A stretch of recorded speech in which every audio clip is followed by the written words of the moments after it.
All right, let's get started. Thanks everybody for joining.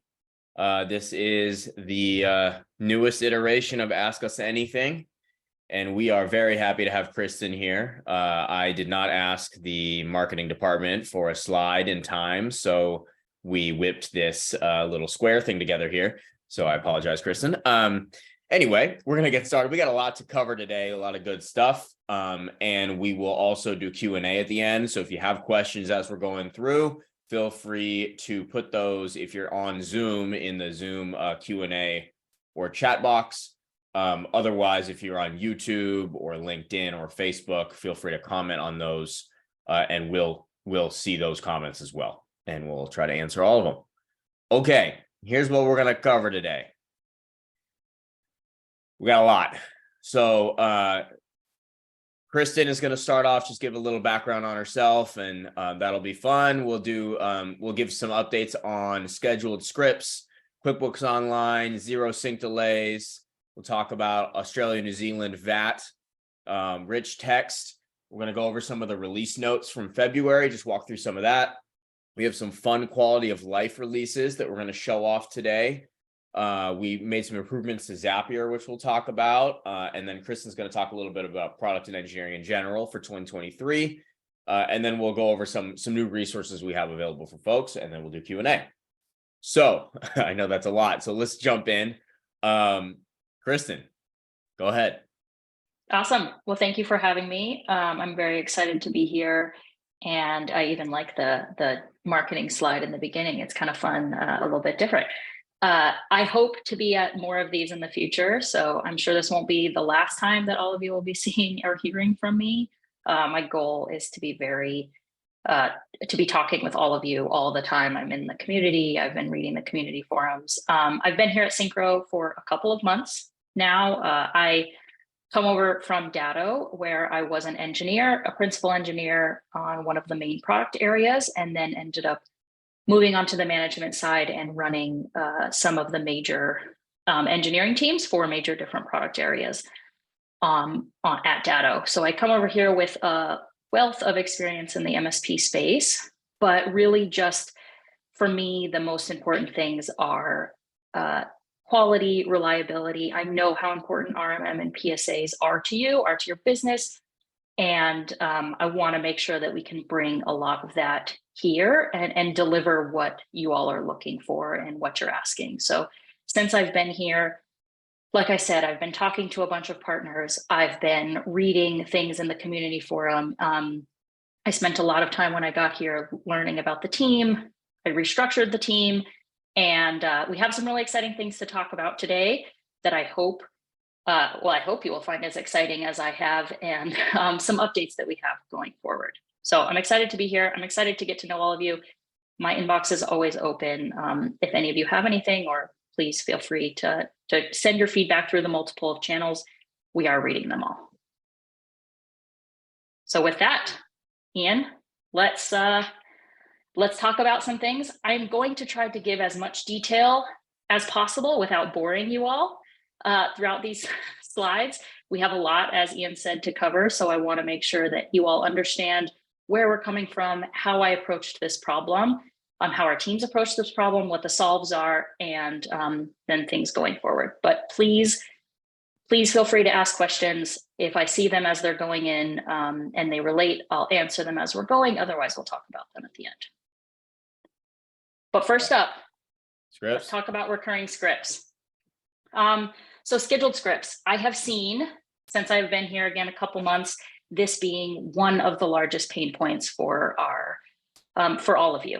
It's something that this is critical for you to have in your RMM, and we know the importance of this. So here are a couple graphs, but after we made the migration from Heroku to AWS, we were able to add a large amount of observability.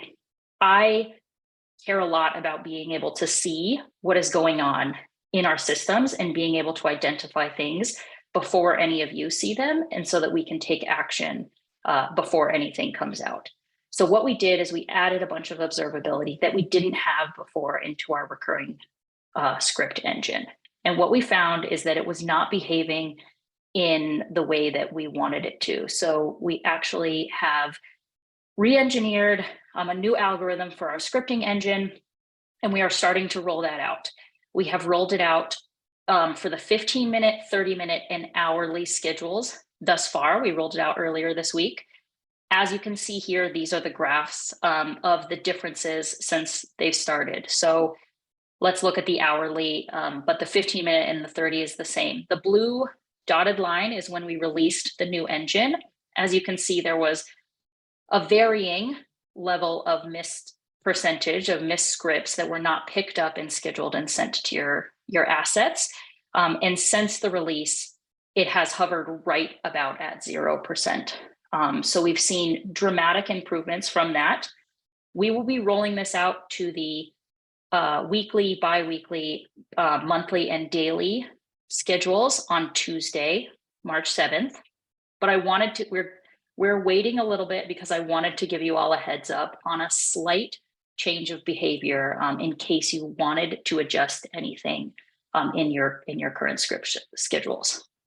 So for any policies that were created, they were run within the hour, and so policy created schedules will not be affected by this. They're running the same, but non-policy created script schedules are going to now run within the hour of when they were created.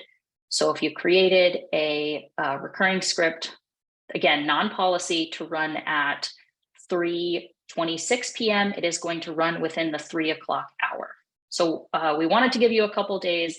This is also going to go out via email, so you have all of the information there so that you can make any changes and updates desired if you want to run those earlier, or if you want to add them to a policy, again, to make sure that they, this is just normalizing all of the non-policy related script schedules to the way that our policy engine works. But they are all taking, this is a new recurring script engine, and we are sure that it's going to make a dramatic difference for all of you. We'll share following Tuesday the updates on that. So scheduled scripts, hopefully a huge change for all of you, and you can see some big improvements next week.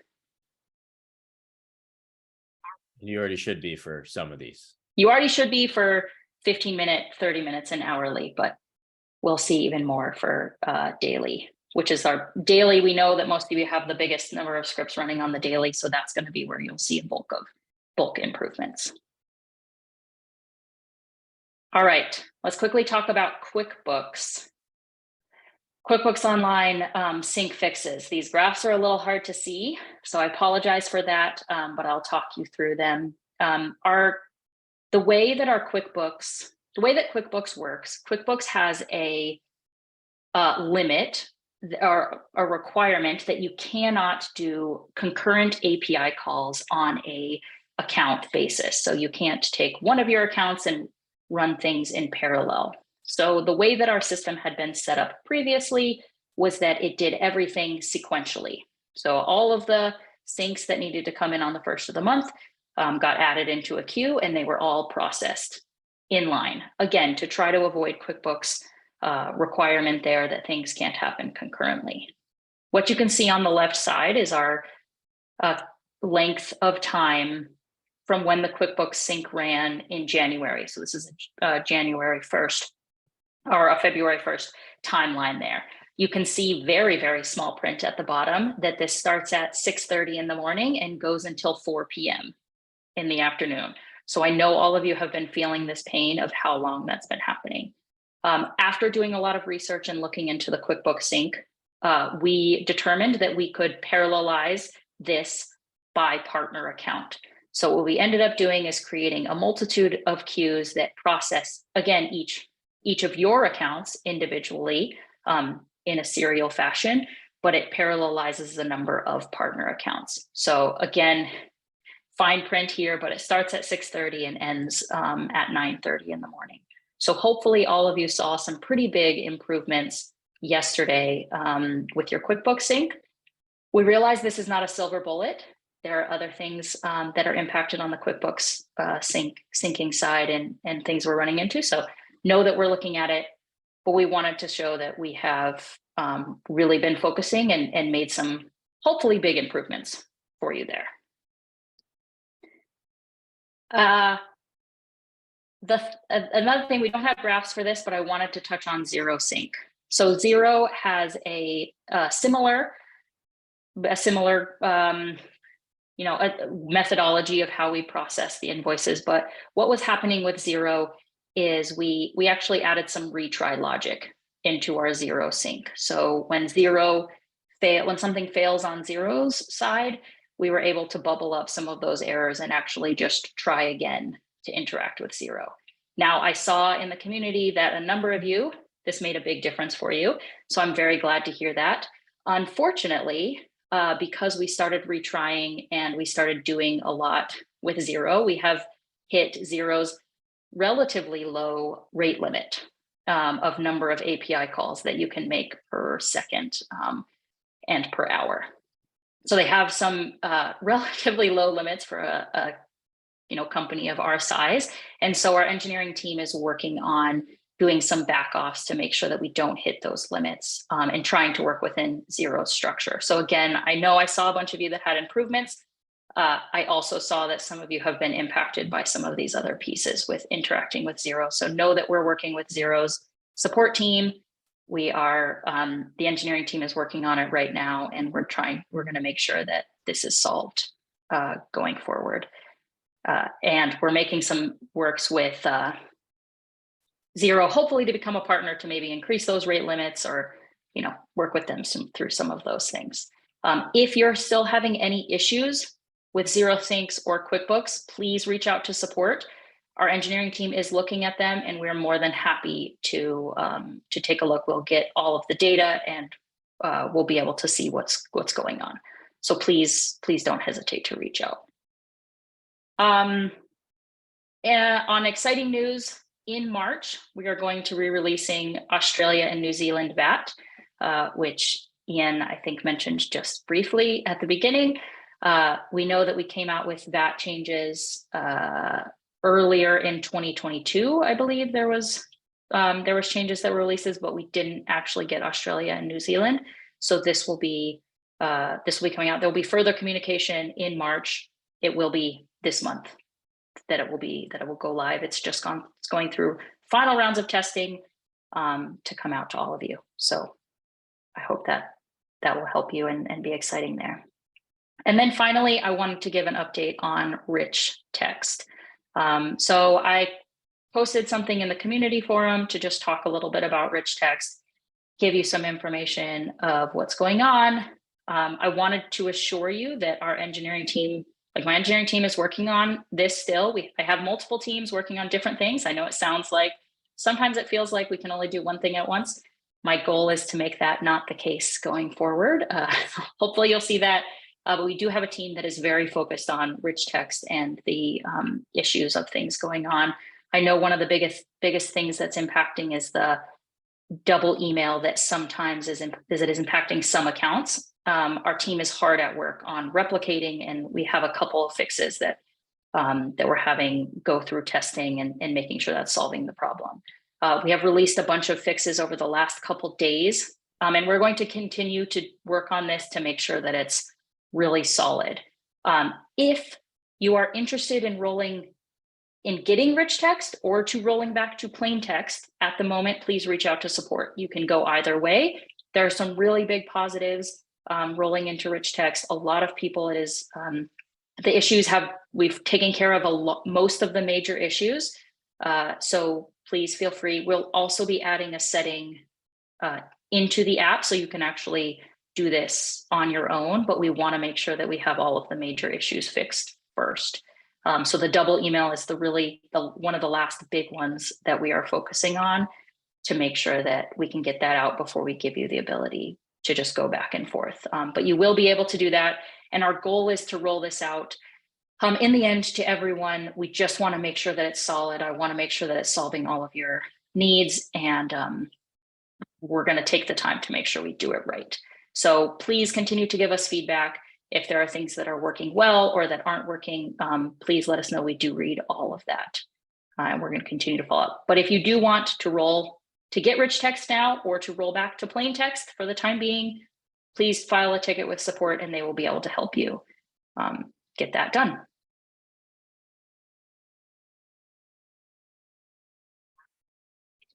All right. I want to talk about release notes really quick.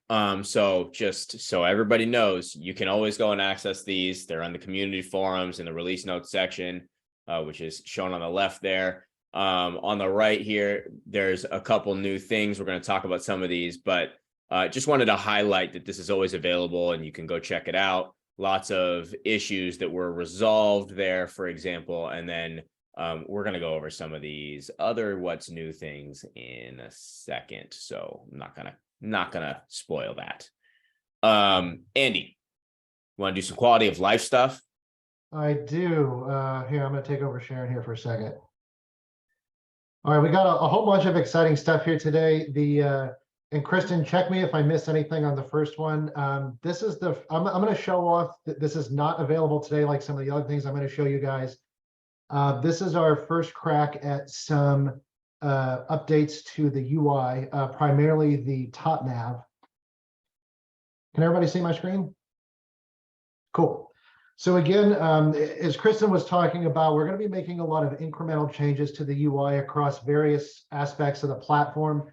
We're going to be looking at reducing clicks, improving flows, just making some more information fit better within the same space. So top nav here, we can now, depending on what tabs that you have here, you're going to be able to fit 2 to 3 more tabs than you could previously. Overflow tabs will still roll into this more drop down here. And what's nice here is that now when you click anything in the more tab, you're actually going to be able to see exactly where you are. Previously, obviously, you know where you are from within the page, but you couldn't see it from the nav tab up here. So now as you change, you'll see this here and it'll disappear if you head over to any tab that you have always present. Along the top, we kind of retooled things a little bit. It's the same functionality, but there's a couple of things like this one. I get asked 5 times a week by people, hey, it'd be really good if you guys added a menu to the top where you could just create new records. And it's actually been here all along, but people missed it all the time. So we kind of made that a little bit more prevalent so everybody knows it's there at first glance. So again, first crack at some incremental changes. This should be out. Kristen, are we looking in maybe like a weekish, or do you have the general time frame for that? Yeah, this will roll out on Monday. Cool. This is our first thing, so it's going to go live on Monday the 6th. We will, there were some questions earlier about how we're going to be rolling out UI UX. So this one specifically for top nav, we are rolling out to everyone at once, but we think there's a lot of pros in what you'll be able to get, like Andy said, of adding multiple things. But in a few minutes, I'll talk about some of our other methodologies we're going to do for other UI UX changes that are coming in the future. So for this one, everyone will be receiving this on Monday, March 6th. And when you all get it, sound off. Like, you know, we're always active in the Facebook group and the community forums. If you want to see something additional, you want to see something change, you have a better flow you want us to hear about, just let us know. We're always happy to discuss this kind of stuff. Okay, next one I'm going to show you is out. Should be out now. If it's not, it'll be out in the next couple minutes. We did some ticketing quality of life features this round, and this one has been one that's been asked quite frequently. We added the ability to set an SLA as an action in your ticket automations. So here's a quick example of one that would have happened in my MSP. We had a significant number of what we would call VIP customers that we made special rules for. And in this instance, any VIP customer, I just made a couple SLAs here, priority 1, 2, 3, you probably call them something different. We would move all of their requests to priority 1. So we made sure that they were always getting helped in the quickest fashion possible. If we knew that we didn't have to do that, for instance, if they're asking for onboarding, they're saying, hey, I'm going to have this new employee getting hired in 2 weeks. Can you please order new hardware for them, new phones, whatever it was? This isn't something that I have to drop everything for and do right this second. So my automations, I'm going to let handle those scenarios by saying, hey, this is a hardware request. Go ahead and set that SLA from priority 1 to priority 3. It'll happen automatically. So there's a lot of examples of what y'all can do with this. So this one is going to be a pretty popular one. Now, I can hear people already saying, well, that's cool, Andy, except you don't allow for per customer ticket automations. Well, that's the next thing that we did. So this one is not live today, but this will be live within the next couple days. We were hoping to have it today. It just didn't make the cut. But basically, we're adding customer as a condition. So now I can say Andy's MSP or whoever the customer is, this is my VIP. These are my special rules for this VIP. And you can make as many of these as you want on a per customer basis. So again, this one will be live in a couple days. Next one we did kind of in the same vein is here we're looking at the ticket index page. I only have one here. This would normally be a list of all your active tickets. We want to do the same thing here. There's times where as an MSP, I may be the only tech working a specific customer if they're large enough. I might have multiple techs working a single customer if they're large enough, or I might have like poor NPS scores come in from a certain customer, and me as an oversight role is going to want to go in here and just look at tickets by a specific customer to see what's going on. So we actually added the ability to do that in our saved ticket searches right here. So now you can make a saved ticket search specific to a single customer so that you just have that view locked and loaded with a single click. Now, the next one I'm going to show, I've been after this one for like a year, and finally enough people asked for it, we got to do it. So I'm super excited about this. This is, again, another improvement to ticket automation. So basically, the most common thing people ask, I get hundreds of people PM me, send me emails every week. This is one I get asked like 5 times a week. I want to be able to send a notice to my customer when they haven't responded to a ticket. This is like the bane of every MSP's existence, chasing down customers who just don't respond to problems that they reported. This is how we used to have to do it in the system. We would say, okay, if the ticket hasn't been updated in 24 hours and the ticket status is waiting on customer, I want to go ahead and add a public comment, which will email them and say, hey, I haven't heard from you in 24 hours. Is everything okay? Is this still an issue for you? Now, the problem that folks would run into is that our automations run hourly. So technically at hour 25, 26, 27, these same conditions still apply. So if I set it up like this, they're going to get a notification every single hour. Obviously, that's not usable. So what folks would do is they would create a kind of a fake status, something like 24-hour inactivity, and they would have to change the ticket status to this so that it no longer qualified when this hit hour 25 and so on. And unfortunately, this created a problem because the common flow is at 24 hours, I'm going to send a notification. I'll send one at 48, and at 72, I'll close the ticket. Well, that means you have to have 3 ticket statuses clogging up your statuses for every single ticket you ever work, regardless if it's part of this flow or not. So we added this new checkbox here. This should also be live right now, which will allow you to designate any single ticket automation to run once and run once only, meaning it's going to fire and it will never fire again on the same ticket. And now I don't have to do anything funny with the statuses. If it's 24 hours, it's waiting on the customer, send them their notification, run once, we're done. I'm going to do the same thing at 48. And then at 72, I'm going to let them know, hey, we're going to go ahead and close your ticket. If you've still got a problem, let us know. And then I'm going to flag this as resolved. So there is a ton of implications with this run once functionality. This is just one of them. I love to hear when folks are off this and actively playing with it, sound off in any of our communities, the cool stuff that you're now doing with this, because it does definitely open up a lot of doors for us. All right, let me stop my share here.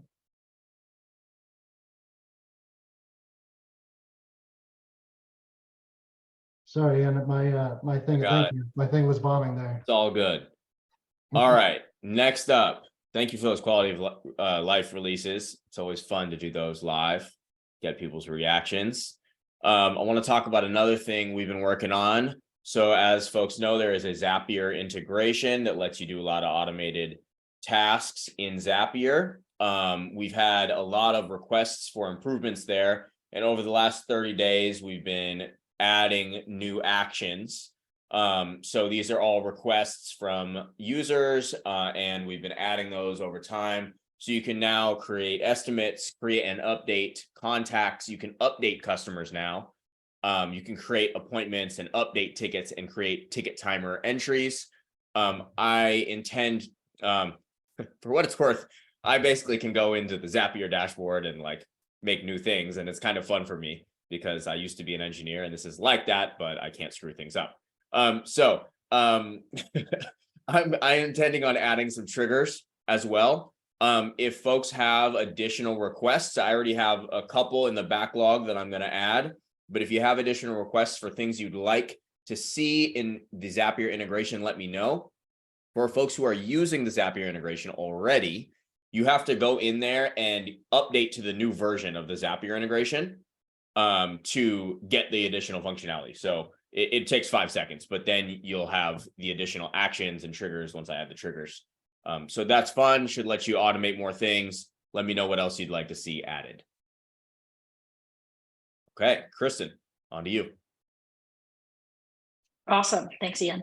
Okay, so I wanted to take a couple of minutes. We've talked a little bit about what has been done and what's coming out imminently, but I wanted to take a minute to talk about my focus for 2023 and to just make sure you all know kind of the direction that we're going. One of my goals is to be much more transparent and to be able to work with you all to make sure you see like the direction that we're headed. And to going back to that, I know Syncro has been that in the past, and we want to make sure that we can continue to do that for you. So the first thing I want to talk about is UI UX. As Andy showed, Top Nav is our first thing in this direction of making some UI UX changes to just improve the experience for all of you, to reduce the number of clicks, and to make your lives easier. So we're going to be tackling this. I created a post in the community forum in the announcements section that talks about Top Nav, gives some details, some screenshots. It also says some dates around that. And we're going to continue to keep that up to date over this year as we work on UI UX changes to give you updates of what is coming next, what we're working on, so that you can actually, if you have feedback on things you want us to work on or areas, as you know that that's going to be our area of focus, you'll be able to give us that. So one of the things that we are doing, again, like I said, Top Nav is going to be shipping on March 6th for everyone. But for other areas of the navigation or for UI UX changes, we know that that's going to change your workflow. It's going to change things. So we are going to have certain things be opt-in as we're working through them, as we get feedback to making sure that it fits for all of you. So when we come out with changes in specific areas of the product, there will be toggles that you will be able to turn them on and off. So you can see, do you like the UI? Does it working for you? Is it adding improvements so that you can actually change back and forth? Again, we decided not to do that for the navigation specifically, but we will for other areas of the product. It's going to be on a case-by-case basis. Some of the things will be things that we're going to want to roll out to everyone because it's just going to reduce clicks for you and it's going to reduce work that you have to get done. The next area that we're going to be focusing on is the ticket detail page and also ticketing in general, which leads me to my second point of product area of focus, and that's ticketing. I know, we just talked about ticket automations. You can see some of the things that we've been working on, but ticketing is an area that I know you all spend a tremendous amount of time. It's the way you work with your customers. It's the way you bill. There are so many things that happen within ticketing, and we know that there are things within the Syncro platform that we can add to make your workflows better. So what we will be doing over the course of this year is adding improvements to ticketing and to your ticketing workflows. Something that I feel incredibly strongly about, and I think my team is actually kind of sick of hearing me say, is we need to do things smaller.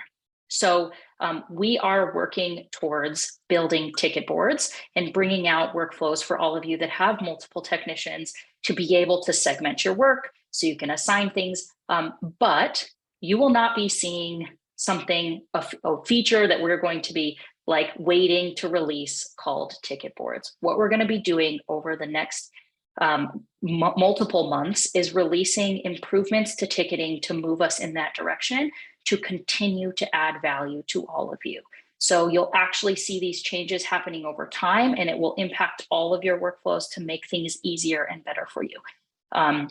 We are focusing first on some of the ticket saved search and ticket filtering and making that so much easier to use. There's a tremendous amount of value that can add there, but it's kind of hard. It's kind of clunky to use. It's a little bit confusing.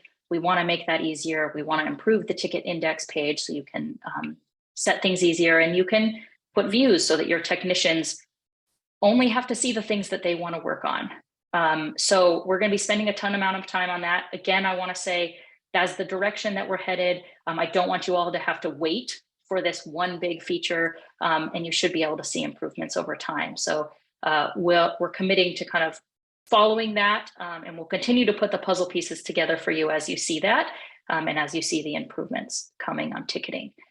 The final area that's really important to me, and I know is something that's very top of mind for all of you, is security. Security is becoming increasingly important in the MSP space. It's something that your clients are asking for. I know they're pushing you on things. They're asking you questions, questions that they might not even know what they're asking, but they still expect you to know the answers to. And so I have heard, as I've been here, I've heard a lot around IP allow list on SSO and things. And so we are doing a lot of discovery on that.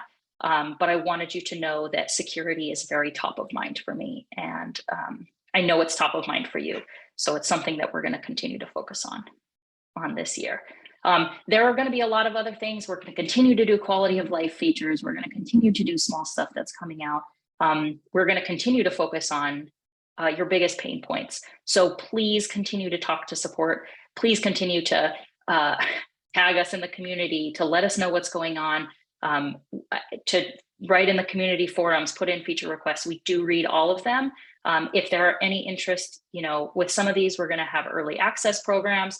If you have interest in joining any of those, please let us know, because we would love to hear from you and make sure that we're solving the things that are most important to you, and to make sure that we're doing the right stuff when it's out there. So there's going to be a lot of things going on. Hopefully you'll continue to see that this year. Back to you, Ian. All right.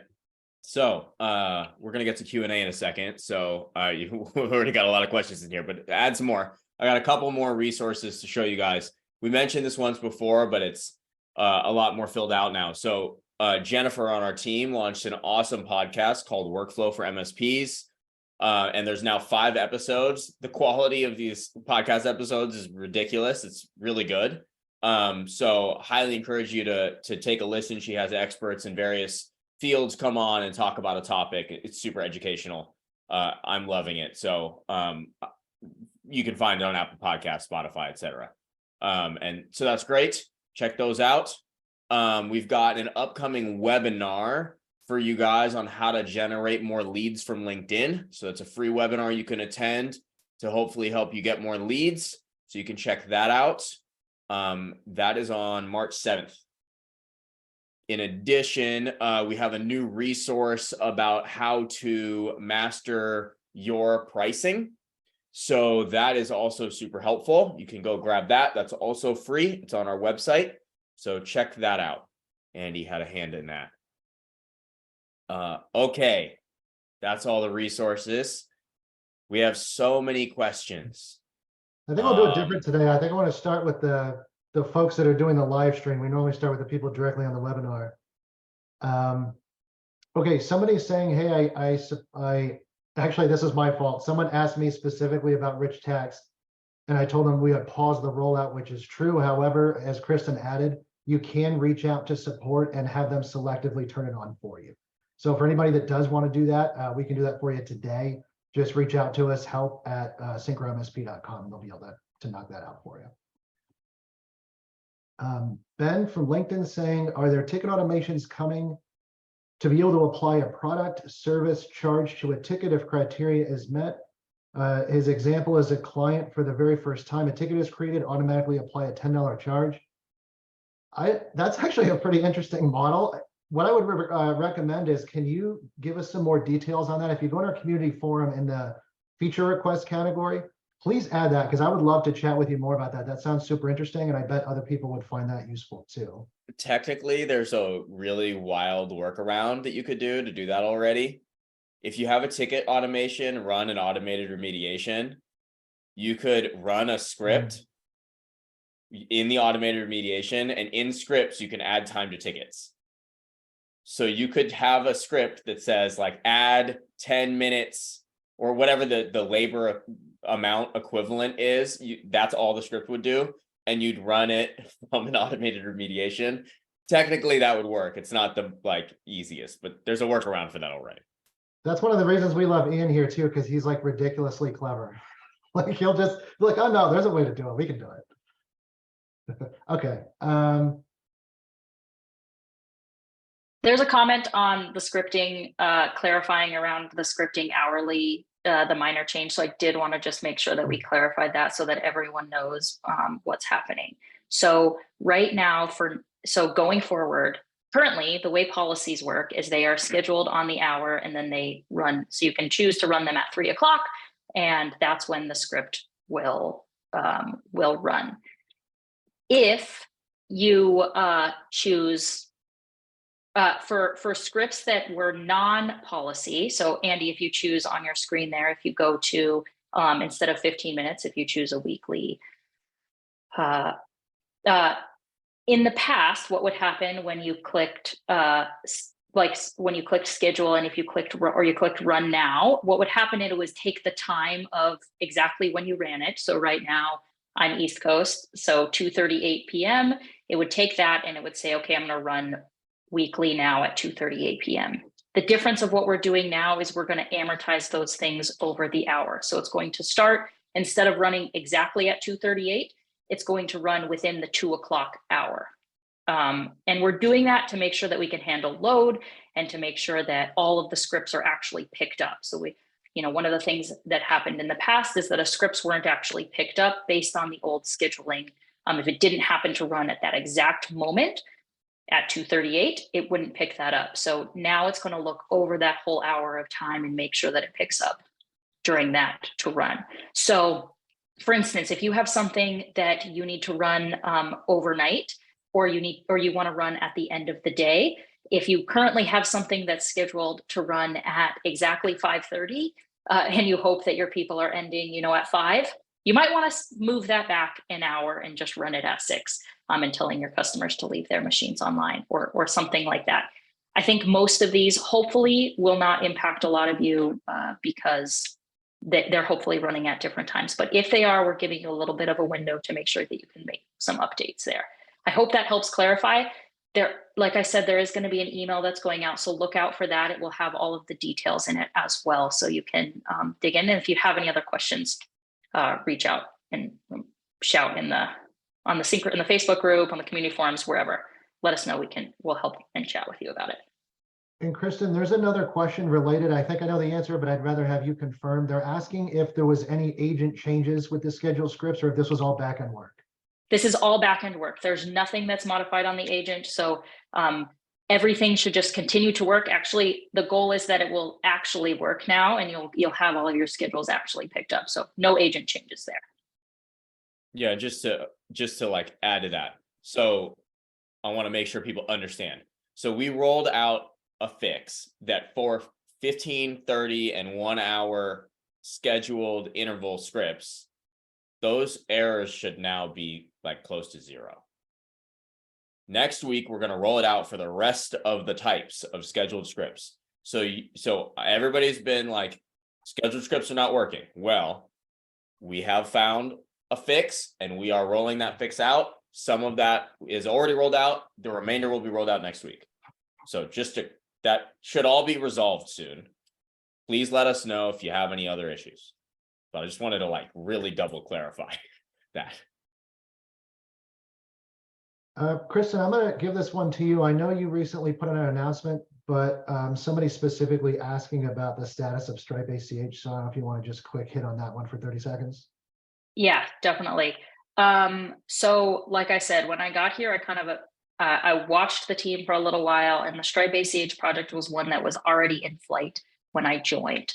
After looking at it for a bit, I decided that it was something I think we need to revisit to make sure that we can bring not only Stripe ACH to all of you, but more payment options in general. So it is something that's currently in discovery. We're hoping to have something in the latter half of this year to be able to offer to all of you will hopefully give you Stripe ACH, but other options as well to hopefully simplify payments. I wanted to make sure that this is something that is going to solve the need for all of you and is also going to be delivered and built in the right way, so that payments is how you make money. We need to make sure that that's rock solid and working. So it's something that we're revisiting right now. We have put it to pause. That team did a lot of the work on the QuickBooks and the Xero sync issues, and we're going to come back to it. Payments in general. Cool. A couple of questions here about the run once ticket automation. They're asking what's going to happen if, let's say that you send them the notification at 24 hours, they respond, and then they go MIA again. It will only run once. It's very explicit by design. So if you have people that are, especially if you have like one customer who's notoriously flaky, and they just don't respond, I would make, now that you're going to be able to make it per customer ticket automation, I would run per customer ticket automations for them and remove that run once. But for everybody else, it should work as you'd expect. And Kristen, this is one that comes up quite frequently. I don't know if you guys have done enough discovery on this to answer or not, but they're asking about being able to search ticket comments, which is not currently possible today. It's something that's in discovery. We don't have an exact solve yet, but it's something Ian and I have also been talking about some other options and things maybe outside of the engineering team, some ways that we can solve that for all of you. But as of right now, it is not the highest thing on the list for the engineering team, but we know that you want it. And so we're looking at ways that we could potentially do that. Yeah, let me combine that with another question from Ben here. Is there a plan to allow Report Builder to build data sets based on Boolean or stacked data filters? I'm working on a thing. Please email me, ian@syncromsp.com, and I can show you what we're working on and get some feedback from you. That is the same answer that I will say from Jeremy asking if we're working on anything official for Power Apps. So Jeremy, please email me as well. Ben is asking, okay, he's asking if there's a way to run scripts against a saved asset search. Actually, yes, you can do that today. Let me show you that really quick. This is another thing that's here, and for whatever reason, a lot of people don't actually see it.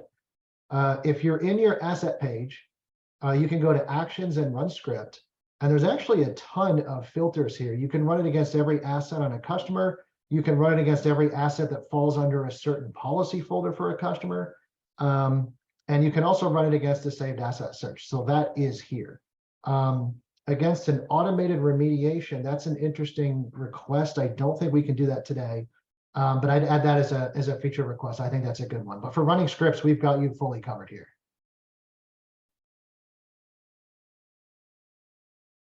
Seeing a lot of comments about the UI and a lot of comments about the scripting improvements, Kristen, so people are definitely happy about those. Got a question from Danny. Well, Danny came locked and loaded. There's a bunch of questions from Danny. Can you have the RMM alone without the PSA? Technically, no. And when I say technically no, it means when you purchase Syncro, you're getting both. You can, however, go in and hide tabs that are related to the PSA if you wanted to. And then if you're really going to compare prices pound for pound, I doubt even with just using the RMN, you'll find a product that's going to give more value at the price that Syncro has. So I definitely do some comparative pricing there. Danny's also asking, can you have event log retention from the client device within the RMN? The answer to that is no. We don't actually do any retention of event logs at all. I mean, there's plenty of tools that can do that if you have it for like a compliance or auditing purpose. But you do have the full ability to monitor the event log either live or through a policy and have it throw alerts if there's stuff that comes up in there that you want to be notified on, like failed logins or whatever it is you're trying to track. But we won't keep like every single event log that ever happened on this machine. This is a good one for you, Kristen. I don't know where we might be at with this, but there's folks saying, do you ever have intentions of providing hosting for Syncro within the EU or the UK for compliance reasons? It's something now that we're on AWS and we have we've migrated all of our infrastructure over. It is something that we are exploring and looking into. So this potentially will be an option down the line. It's not something that we have currently planned, but the door is open now that we can do that, which we were not able to do in the past. So the work that the team completed on that migration, which I know was long, is going to open a lot of doors for things like that. Cool. I also wanted to, there was a comment around the UI and making things consistent across the site. Yes, that is one of our main goals, is to make it so that if there is the company name, it's a link that it always goes to the company page. It doesn't sometimes go to the company page, sometimes go to something within the site somewhere else. Like, yes, that is our goal, is to increase consistency, to make it easier for you to train your techs so that they actually know what to expect when they're using things. If you have certain areas of the app that you've identified that are especially troublesome, especially for things like consistency, please reach out, tell us, because we can do some of the small stuff. We would love to do some of the small stuff as we're working on other bigger things. Cool. And I will add that also includes alphabetization of everything. It wouldn't be me if I didn't say that. Go ahead, Ian, whatever one you're going to pick up there. Yeah, I got one here.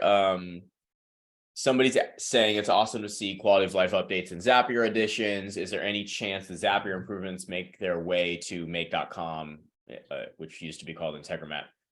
So the difference is in Zapier, we made the Zapier app, so we have control of how to improve and add to that. Make.com made the make.com app.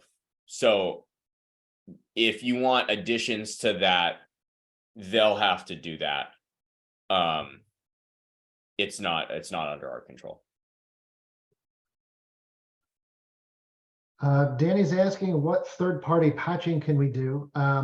So we use Chocolatey. So if you're in your policy, you can just go to the third-party patching tab, and there's, I don't know, maybe like 15 or 20 or so static apps that you can, that are just the more common ones. And then you can search, there's like thousands of them in there that you can add and monitor and patch. That's aside from Windows patching. That's just third-party stuff like Chrome and whatnot. And then Danny again is saying, can you set patching to CVVS score-based? Danny, I have to be honest, I feel like I know everything in the space, and now you're proving me wrong because I don't know what that means. So if you want to ask a follow-up question, I'm happy to answer that. I just, unless you, do you know that one off the top of your head, Kristen? I'm not familiar with that term. It's a security score that's used to score vulnerabilities. Okay. So that's what CVSS is, but I don't know the answer if we can set patching to that. Okay. I mean, I know we can't today. I don't know if that's something that may be coming down the road, but okay, that's a good question. That's the first I heard that. Glenn is asking about inventory valuation reports and why there's no ability to customize them by category, like desktop, notebooks, things like that. Glenn, I think that's a super good suggestion. If you haven't already, please go into our community forums and add that in the feature request section. And then that is where we actively monitor in the official way to request features. And we monitor it too to see how many other people are chiming in and how much of a pain point that becomes for other users as well. There's a question from chat around client-facing UI UX, like customer portal and making improvements there. Yes, that is also on our radar. We know that it's not only important for you to have UI UX improvements, but also what you display to your customers. So yes, it is on our list of things that we're looking at as we look at UI UX. Real quick, I think we can do stuff with CVVS in patching. I think, that's what this is, right? So there's like security vulnerabilities in and you can decide whether you want to approve, defer, etc. I think these are the ratings for CVVS for Windows updates. So you should be able to do that already. Okay, perfect. Unless I'm misunderstanding the question. Kristen, I think this is a good one for you too. This has come up a lot. Mike is asking when we'll be able to archive assets. And I know a lot of folks have to do some weird workarounds like create a fake customer and then move them into like a defunct policy where it removes, they're not actively doing anything, but still there. I actually saw a big thread on this morning in the Facebook group of talking about this. Yes, it is something that we know about, and I understand the importance, especially from a compliance and security perspective. So I can't say exactly where it'll fit in the list of things, but it is something that we would like to do. Ian, Glenn is asking about the possibility of a threat locker integration. Not on the roadmap. We don't have enough requests for a threat locker integration for us to build that. If threat locker wanted to build an integration, that's great. They could use our API, but it's like not even in the top 5 for security tools that people request, just in terms of number of raw requests. Kristen, I think this is probably your direction. Any plans on improving email deliverability / reputation? We're still having a lot of clients receiving our emails into their spam folders. Yes, with one of the things, again, now that we're in AWS, one of the things that our infrastructure team will be looking at is our email service. We're currently using SendGrid to send a lot of emails, and we know that there are better ways that we can do that. So I don't have an exact answer on that, but we are, it is something that here is also, like at Syncro, is something that we talk about frequently. So yes, can't promise exactly when or how we're gonna, get that done, but it is something we've talked about. Then go ahead. Where are we with the Sentinel-1 integration? We are not currently building a Sentinel-1 integration. If you want a Sentinel-1 integration, please submit a feature request to Sentinel-1. That's what I would say. It would help me talking to Sentinel-1. That's my point. We would like to see it as well. Bob's asking, is there any plans, this comes up a lot actually, Kristen, any plans to customize the RMM alert email? It includes items that should not be emailed for security reasons, like I think custom fields are included on occasion. Is there any plans to allow that to be customizable? I don't know off the top of my head. If you can submit either a feature request or reach out to one of us, I would love to talk more about like exactly what should be included and what we want to do there. That was for the API. I missed not for the API. It was the alert emails, like the customized right copy. Yeah. Okay. Go ahead, Kristen. Ian, there's a question that I think around multi-monitor viewing through Splashtop. Yeah. So I am currently talking to Splashtop about how to make that happen, as well as other additional features from Splashtop. So yes, we're talking about that with them. Someone's asking about saved asset searches. Is there an online flag that we could implement? So yeah, that's interesting, because we do surface if the asset is online or offline, but we don't allow it to be a filter. Actually, I feel like that's probably a good quality of life request. So throw that up in the community forums feature request category and ping me on it. I'll be all over that one, because I think that's a great idea. Could you do that with last sync though? I don't think so, because it doesn't necessarily. It's not like online. Yeah, exactly.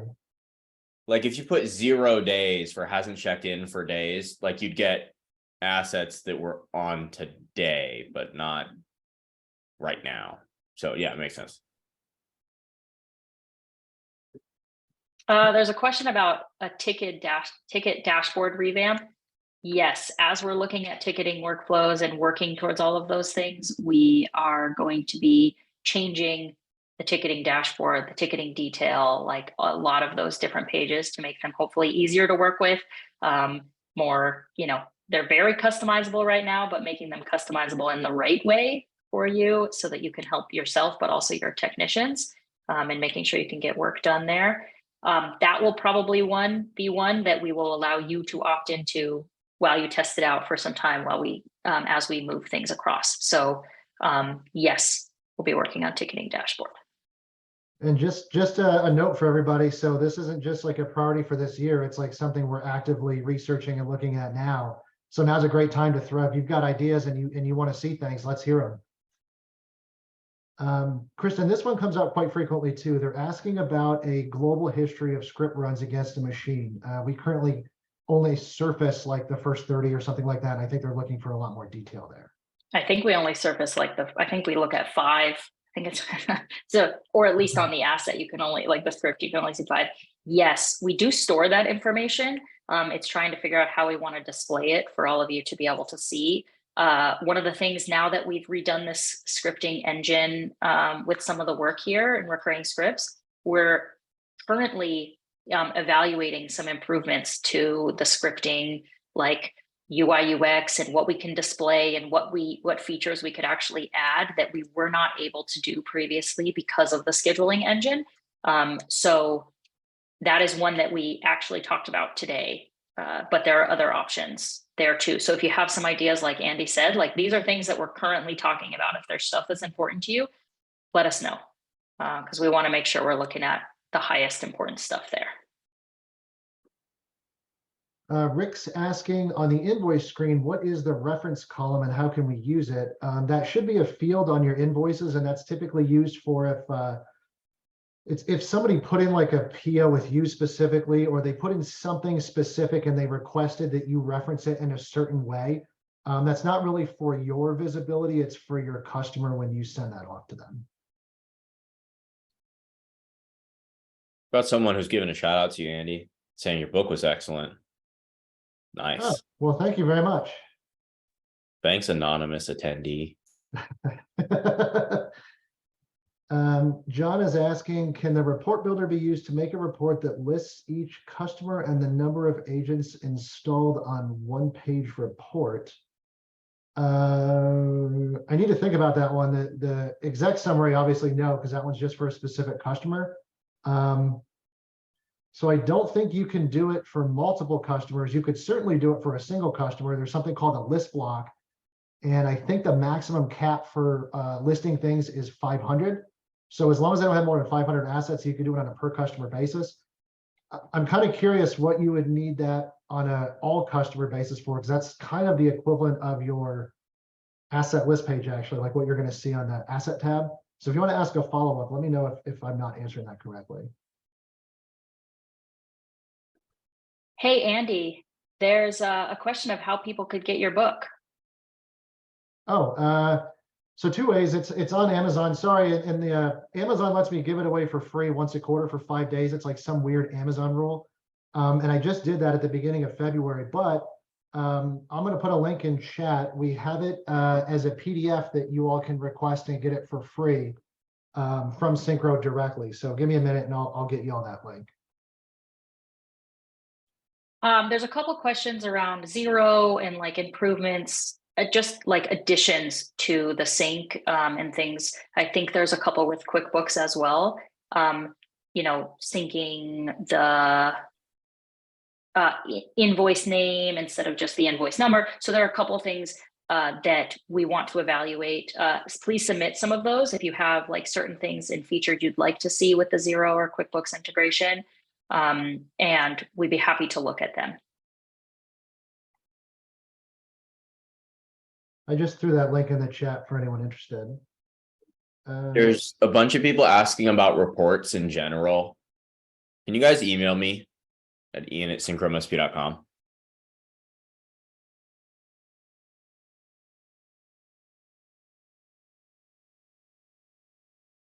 Okay, somebody's asking, can we add on ticket creation from I think you're talking about agent contact forms for a selective screenshot. Users with 3 to 4 screens are horrible. We could. I don't see that request come in often. Is it that when it comes in, you just have to blow it up to see what's going on? Or is it like a confusing thing for the customers? If you want to ask a follow-up on that one. Just so folks know, we have like 100 questions. So if we're not getting to your questions, it's not because we're ignoring them. It's because there's too many to answer. I think we'll stay on for a couple extra minutes because this is a crazy amount of questions we've got here. Somebody's raising, they were talking about Threat Locker earlier, and someone's saying, just so you know, you can deploy Threat Locker from Syncro with a script and have an email come in for a request that opens a ticket. So that's, yeah, and I bet somebody already has that in our community scripting library as well. So thanks for raising that, whoever that was.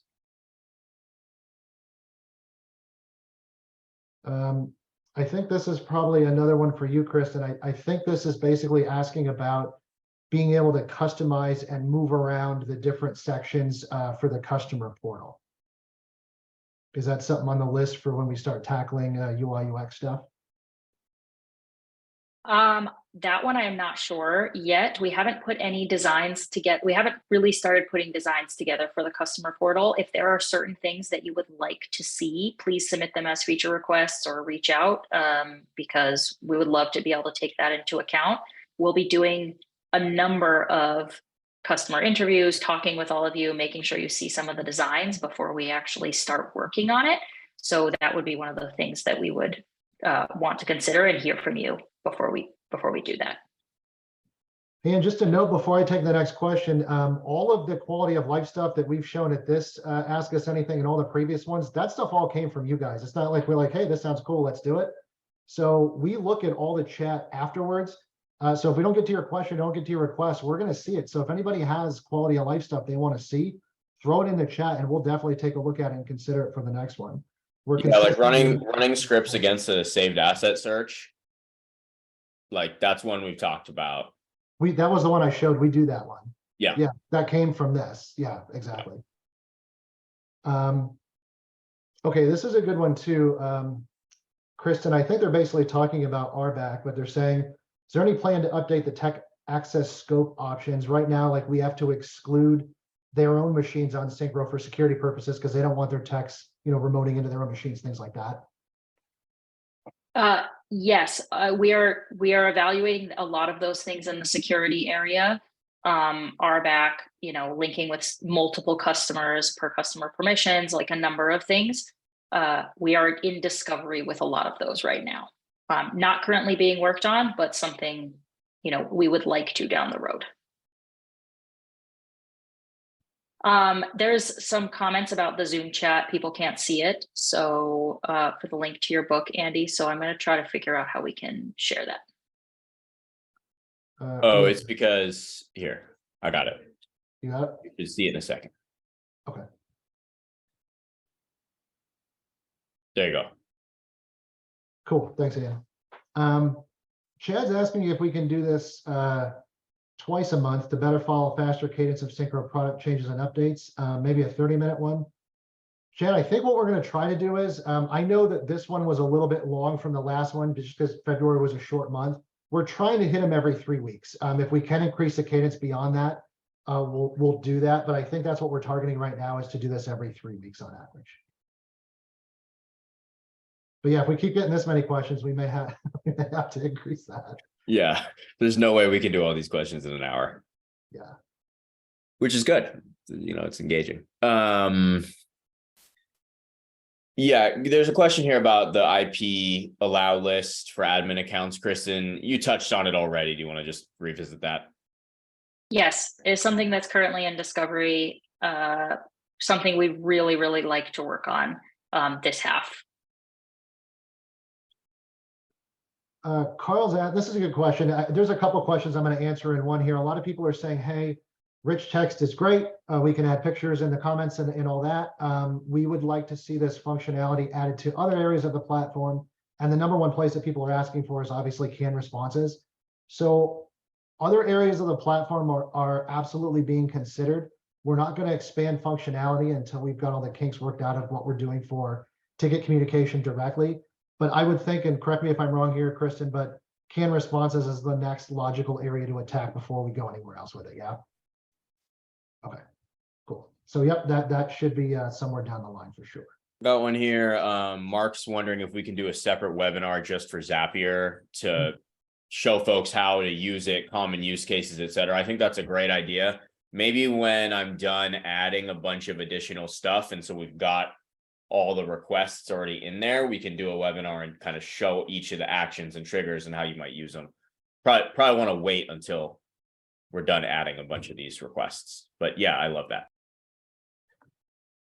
Kristen, this is another one that comes up semi-frequently. What's the status of agents showing offline, but when we look, they're actually online? I guess they have a support ticket open just saying they haven't heard back yet, so they figured they'd ask here. It's funny, you and I must have been looking at similar questions. I was just going to actually pull that one up after. So yes, we are currently working on a pretty large architecture shift within the RMM that we're hoping will help us address some of these offline. It's a longer term project, so I can't say that this is something that's going to come out, immediately, but we know that this is a pain point for all of you. We know it's something that's high on your list. I know a lot of groups have this problem. A lot of RMMs have this problem as well. So we are undergoing like some pretty major architectural work within the RMM to hopefully solve this long term. I'm going to fire off just a couple more things, and I think we'll probably close it out for this section. I will be completely transparent. We could probably go another hour and not nail all the questions here. So I'm glad that everybody was so engaged. I think they're coming in just as fast as we're answering them. So thank you all. Please continue to send them in.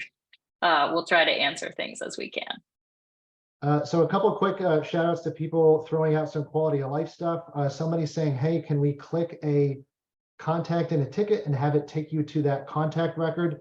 That's a super great one. Please throw that in the in our community forums. I'd be all over that one. Love that one. Someone else is asking about assigning multiple text to a ticket. I don't know if we would tackle that one necessarily, but I would add for folks that aren't aware, as a tech, you can subscribe another tech to your ticket, or as another tech, you can subscribe yourself to a ticket. And what that does is it basically allows you to get all the communications that the primary tech is going to receive, but none of those metrics like first response time and anything in reporting is going to be associated with the subscribed technician. And then you can also even go into saved assets, or excuse me, saved ticket searches and filter by ones that you've subscribed to as well. And then I think I want to close out. Joseph just threw out a good comment that I'm happy to read. Thank you for the openness and continuation of the quality of life updates. Syncro's regular improvements was one of the things that impressed me most when we first joined up a few years ago. Much appreciated. Well, thank you for saying that, Joseph. I don't think we're ever going to stop that. This is one of the most fun things for me, and it's cool to hop on these every couple of weeks and show these different improvements. And I love hearing you folks on Facebook and our community forums about all the new things that these are unlocking for you and how you're utilizing those. So thanks everybody for coming. Thanks everybody for being so engaged. We'll throw up the link to the next one in a couple of weeks, give or take 3 weeks, right, Ian? Yep. And yes, there will be a recording of this. I know folks missed part of it. Yeah, check our YouTube channel. Usually it's a couple of days and it gets tossed up on there. Sorry for the questions we didn't get to, but please bring them for the next one. Thanks, everybody. Thanks.